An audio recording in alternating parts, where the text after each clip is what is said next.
Le monsieur m'installe et tout, il me fait le scanner. Il me dit bon, écoutez, j'ai pas une très bonne nouvelle. Je pense que vous avez un cancer. J'ai claqué la porte. Je suis sortie dans la salle d'attente qui était bondée en larmes. J'arrive sur le parking et là je me dis mais je vais mourir. Ma vie est foutue, c'est fini. Je sortais du bac, je venais d'être tout fraîchement diplômée à un moment donné, en chahutant avec mon copain un jour en plein après-midi, je tombe sur son genou au niveau du côté du cou et je me rends compte qu'en fait en soulevant mes cheveux j'ai une masse énorme sur le côté du cou. Donc forcément quand on se prend un coup, notre premier réflexe c'est de se dire bah c'est normal, j'ai pris un coup, c'est une bosse, c'est rien, donc je laisse 3 semaines passer et en fait cette bosse ne disparaît pas. Donc je me dis mais qu'est-ce qui se passe, il y a un problème, c'est pas normal. Et c'était pas douloureux, enfin juste c'était là, c'était mou, c'était désagréable. Et puis en fait à un moment donné ma mère elle me dit bon écoute Elise ça commence à traîner, on va quand même aller vérifier avec un médecin parce que c'est quand même bizarre. Donc du coup j'arrive chez le médecin, je lui explique que j'ai pris un coup, etc. Elle me dit c'est une contracture musculaire, donc je vous donne des décontractants musculaires pendant 10-12 jours, vous les prenez et ça devrait passer. Donc moi je repars chez moi très tranquille, je prends mes médicaments, sauf qu'au bout de 10-12 jours ça part pas. Et ma mère elle me dit bon écoute ça commence à traîner, là on est sur 6 semaines, j'aimerais bien que tu ailles aux urgences parce que ça commence à m'inquiéter. Et donc j'arrive aux urgences. Je lui explique que du coup j'ai ce truc dans le cou depuis quasiment 6 semaines, que ça passe pas, qu'on m'a donné des décontractants musculaires et que là concrètement je sais pas quoi faire. Il me dit bah écoutez mademoiselle, tout ce que vous avez c'est une grippe, une angine, une otite ou un rhume mal soigné. On vient pas aux urgences pour ça. De toute façon maintenant vous êtes là, je vais vous faire votre imagerie. Donc très aimable, déjà ça donne un avant-goût du truc. Et donc le monsieur me fait cette fameuse échographie et il me dit oui bah voilà c'est ce que je vous avais dit, vous avez plein de ganglions dans le cou, vous avez juste un rhume de saison qui a été mal soigné. Je lui dis mais je n'ai pas été malade depuis le mois de février. On est au mois de juillet, pourquoi j'ai un truc qui sort comme ça? Il me dit écoutez c'est comme ça. Donc je rentre chez moi et je dis à ma mère voilà j'ai rien. Moi je reste sur mes acquis en me disant voilà c'est bon tant pis. 3 semaines plus tard ma mère elle me dit on va retourner chez le médecin parce que là ça commence vraiment à m'agacer ton truc dans le cou et limite bah ça l'inquiétait parce qu'on n'avait pas d'explication du pourquoi du comment. Donc du coup ma mère me ramène chez le médecin. Et là, elle commence à me poser des questions un peu bizarres. Est-ce que vous avez des sueurs nocturnes au point où vous transpirez la nuit, vous trempez vos draps? Bah non. Est-ce que vous avez des démangeaisons? Non plus. Est-ce que vous avez une fatigue excessive? Non. Et je me dis, pourquoi elle me pose ces questions-là, c'est bizarre. Elle finit par me dire, bah écoutez, on va vous envoyer faire une échographie. Je lui dis, mais non, je vais pas refaire une échographie alors qu'il y a 3 semaines, j'ai fait une échographie avec un urgentiste et que le monsieur m'a ouvertement dit que j'avais rien. Et donc elle me dit, non mais c'est pas négociable, vous allez faire une échographie dans un cabinet de ville. Et là je commence à me dire, oh j'ai un traitement de faveur parce qu'en 5 jours j'avais rendez-vous. Et donc la dame commence à parler au moment de l'échographie, donc elle commence à me faire l'écho, elle me dit, ah vous faites quoi dans la vie, machin, donc je raconte ma vie. Et à un moment donné, quand elle se pose vraiment sur là où se situe cette fameuse masse, il y a un blanc. Et elle arrête de parler. Et là je me dis, wow. Pourquoi elle arrête de parler? C'est quoi le problème? Elle me dit, vous avez un nombre de ganglions incalculable, vous avez un liquide à l'intérieur, je ne sais pas identifier ce que c'est mais j'ai jamais vu ça, faut que vous alliez avec les images voir votre médecin. Donc je repars chez mon médecin même pas 2 jours après. Donc elle me dit, écoutez, va falloir aller faire un scanner. Et donc j'arrive au scanner, toujours hyper sereine, hein. Et donc le monsieur m'installe et tout, il me fait le scanner. J'attends dans sa petite salle. Il me dit, bon bah mademoiselle, est-ce que vous pouvez venir avec moi dans la pièce? Il me dit, bon, écoutez, j'ai pas une très bonne nouvelle. Moi, dans ma tête, je me dis oui, il va me dire que, je sais pas, au pire, j'ai la mononucléose, un truc, enfin, mais un truc qui se soigne et on prend des antibiotiques à la pharmacie et on n'en parle plus. Et en fait, il me dit, va falloir aller au centre Henri Becquerel. Et là, je le regarde et je bug. Et ben en fait, je sais ce que c'est le centre Henri Becquerel et le centre Henri Becquerel, c'est le centre de cancérologie de Rouen. Et en fait, là, quand il me dit ça, je lui dis, mais j'ai pas l'âge d'aller au centre Henri Becquerel. Il me dit, ben, je pense que vous avez un lymphome de Hodgkin. Pour moi, c'est un mot chinois, donc en fait, c'est rien de dramatique. Il me dit, je pense que vous avez un cancer. Et là, en fait, je savais plus quoi faire, je savais plus où me mettre, je me suis effondrée en larmes. Il y avait ma mère avec moi qui est restée stoïque, je sais même pas comment elle a fait ce jour-là. J'ai claqué la porte, je suis sortie dans la salle d'attente qui était bondée en larmes. J'arrive sur le parking et là je me dis mais je vais mourir. Ma vie est foutue, c'est fini. J'avais envie de me terrer dans mon lit et qu'on me foute la paix pendant les 10 prochaines années jusqu'à ce que ça passe. Mais bon, ça passe pas malheureusement tout seul. Je me dis faut pas que je me renseigne sur internet. Si je tape sur Google cancer, je sais pas quoi, lymphome, je me dis que je vais me faire peur à ce moment-là. Et vu que le diagnostic est pas posé et qu'on est sur des suppositions de avec les images peut-être que, j'ai encore l'espoir de me dire c'est pas ça, donc je reste dans le déni. Et donc en octobre, j'ai rendez-vous au centre de cancérologie. Donc là, ils me disent bon bah écoutez, on va vous faire une biopsie. On m'explique qu'on va m'ouvrir le côté du cou en anesthésie générale, que la fameuse bosse qui se balade dans mon cou depuis des mois, bah on va en prélever un morceau et qu'on va l'envoyer en analyse et que comme ça, on pourra savoir si oui ou non c'est cancéreux. Je suis dans le déni total de me dire j'ai un cancer et je suis malade. Je l'ai entendu, j'ai reçu l'info, elle est ressortie aussi vite qu'elle est rentrée. Pour moi, j'ai pas de cancer, j'ai pas de symptômes, j'ai rien. Je fais cette fameuse biopsie, j'attends 3 semaines. C'était quand même très long. Parce que tu sais que ça peut soit être entre guillemets bien, soit être un peu terrible. Donc ça reste long, un peu anxiogène, mais bon, je reste sur ma position de me dire c'est pas un cancer. Au bout de 3 semaines, on m'appelle, on a reçu vos résultats, il faut que vous veniez. Et donc en fait, je me prépare et je dis à mes parents et à tout le monde, personne ne vient avec moi. C'est hors de question, je ne veux pas. Si on m'annonçait que c'était un cancer, ça allait être terrible. Et c'était pas possible en fait que mes proches ils entendent ça. Et moi je savais pas comment j'allais réagir et j'avais pas envie de passer pour quelqu'un de faible si je me mettais à craquer en plein milieu de la salle. J'arrive à mon rendez-vous, je m'assois.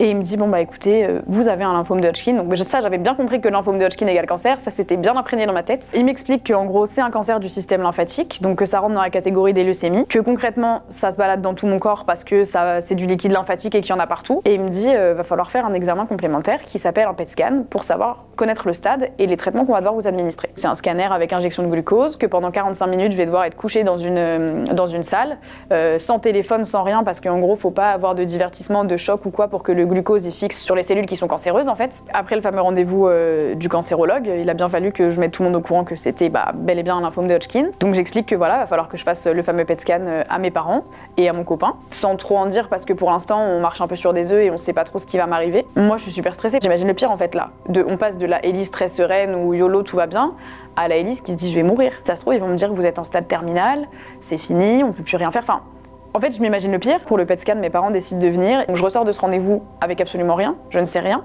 Et je dois attendre 3 semaines. Ces 3 semaines-là, elles ont été terribles. Mais vraiment terribles. Je sors pas, je déprime, je mange pas énormément parce que l'appétit n'est pas là, hein, clairement. Mais là, en fait, je suis éteinte. La Élise festive, la Élise sociable, la Élise qui a envie de vivre, en fait, elle a plus envie de rien. Et donc j'attends ces fameuses 3 semaines, et donc là je me fais reconvoquer chez le cancérologue. Il me dit, bon alors vous avez un lymphome de Hodgkin, de stade 3/4. Vous avez le cœur, le foie, les poumons, le pancréas et la rate de toucher. Il va falloir qu'on fasse de la chimiothérapie et de la radiothérapie. Moi, tout ce que j'entends, c'est, il va falloir faire de la chimiothérapie.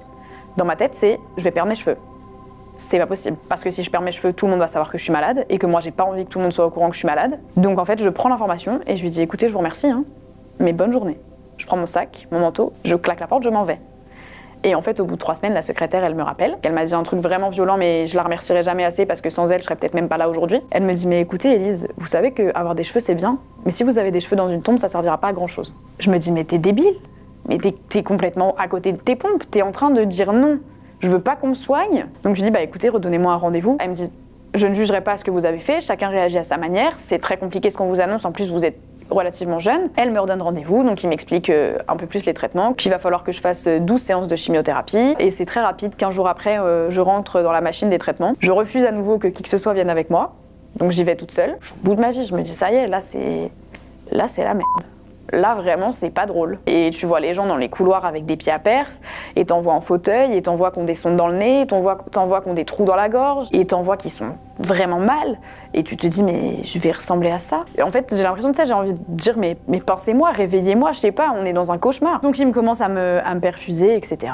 Il m'explique comment ça va se passer. La chimio, en fait, elle passe. Et l'infirmière, elle arrive avec le plateau, et elle me dit, vous voulez manger quelque chose? Ah, je lui dis, non, j'ai l'impression d'avoir mangé des clés rouillées là. Elle me dit, parce que vous mettez des clés rouillées dans votre bouche? Je lui dis, non, mais vous voyez, genre le goût de l'odeur, en fait, je lui dis, j'ai ça dans la bouche. Elle me dit, rassurez-vous, c'est normal d'avoir un goût de ferraille, c'est la chimio qui fait ça. Et en fait, je vomis pas, cette chimio-là, tout se passe bien, etc. Donc je rentre chez moi, je me pose dans mon canapé, je dis à mon copain, bon écoute, ça s'est plutôt bien passé, j'appelle mes parents, je rassure tout le monde en disant, franchement, la première chimio, les doigts dans le nez, je sais pas ce qu'ils disent les gens, mais c'est chill. Non. 2 heures après, c'était plus chill du tout. J'avais la poubelle dans les mains, parce que c'est la seule chose que j'ai réussi à attraper, et j'avais les fesses sur les toilettes, et c'était parti des 2 côtés. J'avais l'impression d'avoir pris 10 cuites, qu'un camion m'avait roulé dessus. Ah non, c'était terrible, et puis je me sentais super faible, enfin, j'avais plus de force.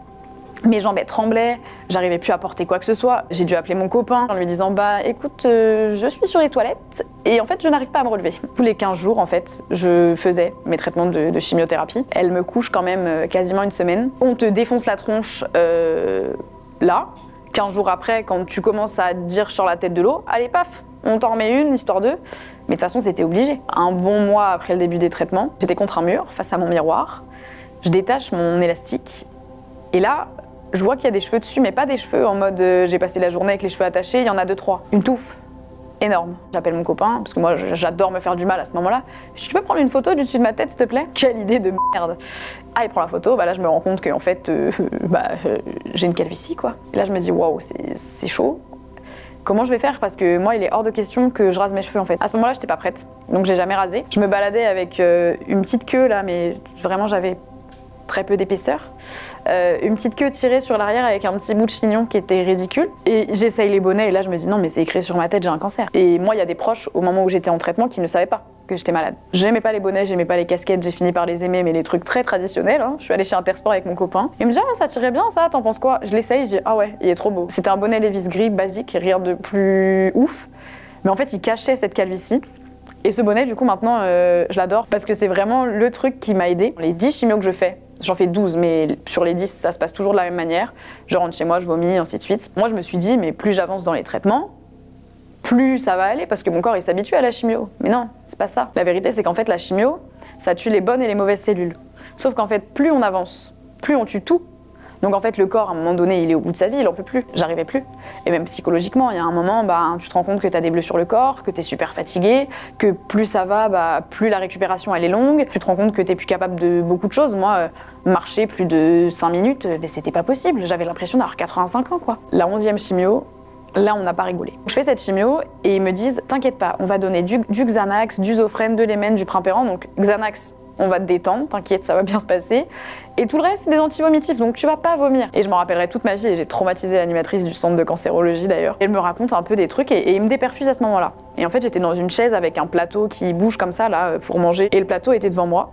Moi, tout ce que je me souviens, c'est que je me suis évanouie, j'ai perdu connaissance, et que je me suis éclaté la tête sur le plateau. Et moi, je me suis réveillée dans le plus grand des calmes, dans une chambre seule, dans un lit, alors qu'à la base, j'étais sur un truc pas très confortable. Pendant 3 heures, j'ai fait que de vomir alors que j'avais rien mangé. Et cette chimio-là, elle me fait perdre 3 kilos. Et là, je me dis, on est à l'avant-dernière, il en reste une. Je rentre même pas chez moi, cette chimio-là. Ils me disent, on va vous garder en observation parce que c'est carrément important. Enfin, on est obligé. Mes résultats d'analyse, au fur et à mesure, ils sont bons. On me dit qu'on va rester sur la chimio de base et qu'on va pas passer sur quelque chose de plus fort parce que déjà, mon corps, il assumerait pas. Et qu'en plus de ça, c'est suffisant. Mais que du coup, vu qu'on peut pas passer sur une chimio plus forte, on va devoir partir sur de la radiothérapie. Et quand j'arrive à la dernière chimio, là je suis hyper flippée. Je me dis, ça va être le coup final. Enfin, pour moi, c'est signer mon arrêt de mort d'aller là. Et donc j'arrive et tout, ils me disent, écoute, on va te redonner tous les médicaments qu'on t'a donnés. C'est un protocole, donc on est obligé d'aller jusqu'au bout. Mais on va baisser les doses et ça va bien se passer.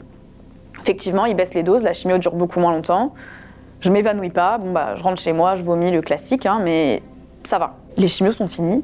Et là, je me dis, waouh, un truc en moins dans la liste. J'ai commencé en octobre et j'ai terminé en mars. Donc ça a été assez rapide. Et donc du coup, le cancérologue me dit, on va faire un PET scan pour vérifier concrètement où on en est, voir si les cellules cancéreuses sont parties ou s'il faut faire autre chose pour éliminer les dernières parce qu'on ne peut pas vous laisser avec des cellules cancéreuses parce que si on les laisse, elles vont reproliférer et en fait tout ce qu'on a fait là, ça sert à rien. Donc il me dit, écoutez, on se revoit dans 15 jours, une fois que j'ai les résultats, etc. Là, je suis plutôt optimiste parce que je me dis franchement, j'ai perdu mes poils, j'ai perdu mes cheveux, j'ai perdu du poids. Je peux pas avoir un corps qui ressemble à ça et me dire que ça n'a pas marché. Et donc j'arrive, il me dit, écoutez, ça a marché, mais il reste des cellules cancéreuses. Là, je me dis, ah non, je refais pas de chimio, là, c'est mort. Parce que sinon, c'est moi qui vais y rester, c'est pas possible. Il me dit, non, on va vous faire de la radiothérapie. Le but de la radiothérapie, c'est d'irradier les cellules cancéreuses et d'éradiquer ça, mais de pas brûler tout le reste parce que c'est quand même hyper violent comme traitement. En fait, il me moule un masque de la tête jusqu'à au-dessus de la poitrine. Parce que la zone à irradier, c'est du cou jusque sous la poitrine en fait, parce que j'ai toute cette zone-là d'atteinte concrètement, cœur, foie, poumon, pancréas, enfin tout ce qui est là. J'ai fait de la radiothérapie pendant 3 semaines. Tous les jours. Pour moi, ça allait pas être très compliqué, hein. Ils allaient me brûler les cellules cancéreuses avec un laser et je rentrais chez moi et voilà. Sauf que ça aussi, ça m'a fait vomir. J'en ai eu 15 séances.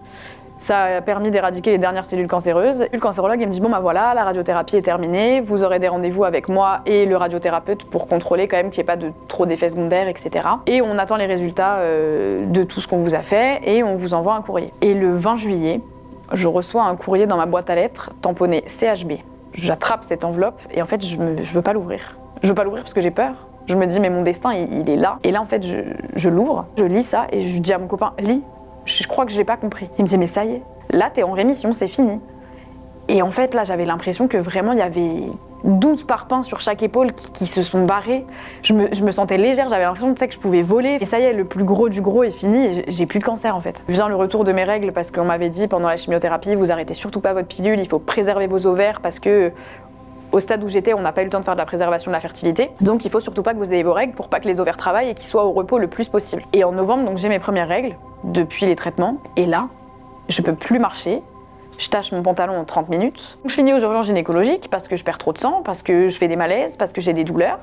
Donc mon copain m'emmène, j'arrive là-bas, Et là, le monsieur me dit, bah, on va vous faire une échographie, on va voir ce qui se passe. Donc il me fait une échographie, et là il me dit, bah, il y a un kyste sur l'ovaire droit, il est énorme. Et il me dit, là, il faut que vous alliez faire un IRM pour contrôler parce que je sais pas ce que vous avez. Ils me font l'IRM, ils me disent, ah oui, oui, vous avez de l'endométriose et vous avez un ovaire, c'est pas un ovaire, c'est un kyste. C'est une question qu'on se pose sur le fait que l'endométriose soit une conséquence ou pas des traitements, parce qu'il y a plusieurs jeunes filles dans le même cas que moi qui n'avaient pas de problématique comme ça, qui du coup, à la suite des traitements, ont déclenché une endométriose. Mais aujourd'hui, on n'est pas en mesure de dire si oui ou non c'est responsable. Moi, ce qui est certain, c'est qu'avant, j'avais pas de problème et qu'aujourd'hui, bah, je suis obligée de prendre une pilule en continu et que même avec la pilule en continu, je souffre le martyre. Pendant mes traitements, je ressentais des fourmis dans les jambes et c'était désagréable, mais moi, je me suis dit, c'est bon, enfin, la chimio, il y a plein d'effets secondaires. Si je commence à leur faire une liste de tout ce que j'ai, on n'est pas sorti de l'auberge. Donc j'explique ça au cancérologue et il me dit, non, non, mais vous auriez dû nous le dire avant parce que c'est pas terrible, ça s'appelle des paresthésies. Et en fait, c'est comme des fourmis dans les jambes, mais puissance 1000, ça me réveillait la nuit, des fois, j'arrivais plus à marcher.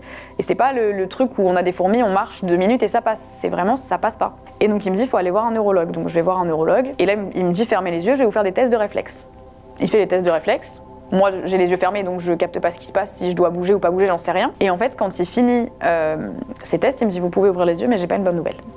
Et là, je me dis, on arrête quand? Enfin, à un moment donné, stop. Et il me dit, en fait, votre jambe droite, elle répond normalement.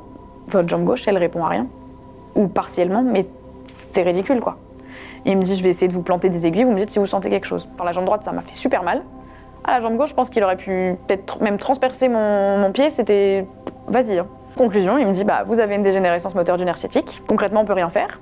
C'est comme si un rat avait grignoté un câble, là c'est la chimio qui a grignoté votre nerf. Ça veut dire que je ne récupérerai jamais mon nerf sciatique, que peut-être les muscles arriveront à prendre le relais, mais que pour l'instant, à partir du moment où je fais du sport, je souffle le martyre et je suis obligée de prendre de la morphine parce que les douleurs sont calmées par aucun autre médicament et j'ai pas envie de passer ma vie sous morphine. Il y a un moment, je pense que les médicaments j'ai donné. Et donc en fait, je dois composer avec un handicap invisible, donc j'ai une carte de stationnement, une carte de priorité, une RQTH. Ça m'handicape carrément parce qu'il y a des fois où je vais marcher, tout va très bien se passer et d'un coup ma jambe est hop là. Surprise, elle lâche. Comme si en fait d'un coup on avait des fourmis où on se déséquilibrait, en fait moi ça me fait ça. Et il y a des fois où je peux pas monter des marches parce que j'ai mal, j'ai une crise, je peux pas marcher, ou alors je suis assise et j'arrive pas à me relever. Donc c'est pas hyper simple à vivre. Et puis après il y a le regard des gens. Si tu te gares sur une place handicapée, que tu sors de la voiture ou que tu passes à une caisse prioritaire, tu te fais insulter. Et ça c'est mon presque quotidien.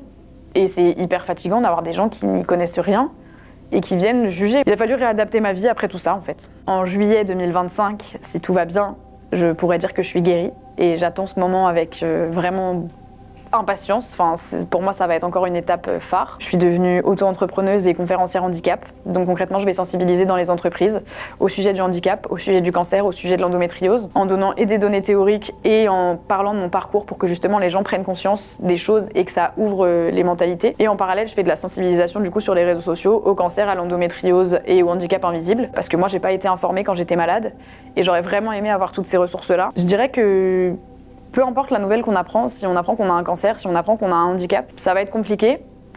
Le temps des traitements ou le temps de réadapter sa vie, parce que c'est pas facile, c'est un gros chamboulement. Mais il faut faire de ça une force et se dire que la différence, c'est quelque chose de beau au final et qu'à un moment donné, on est comme on est et on prend ce qu'on nous donne et tant qu'on est en vie, c'est quelque chose de précieux.